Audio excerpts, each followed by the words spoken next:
क्या आपने कभी सोचा है, सिर्फ सोचने से सब कुछ नहीं बदलता?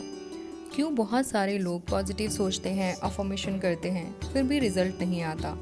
क्योंकि सोच बिना कर्म अधूरी है।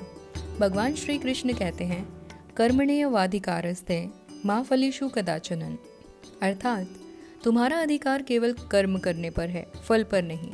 सोच ही बीज है, पर कर्म वो जल है जो उसे अंकुरित करता है। केवल कल्पना करना आधा कार्य है, उसे साकार करने के लिए कर्म का प्रभाव जरूरी है।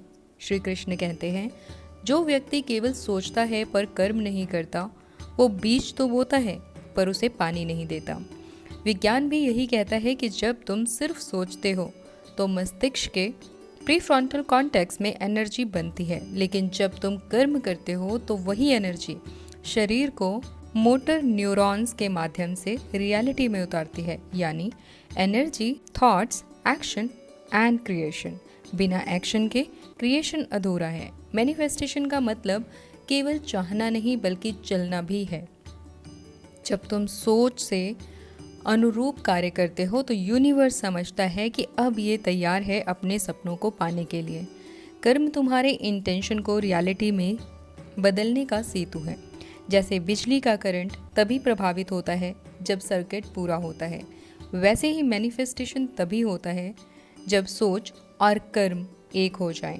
आज की अफर्मेशन है, मेरी सोच शक्तिशाली है पर मेरा कर्म उसे साकार करता है। मैं अपनी सोच को कर्म के माध्यम से जीवन में लाता हूँ।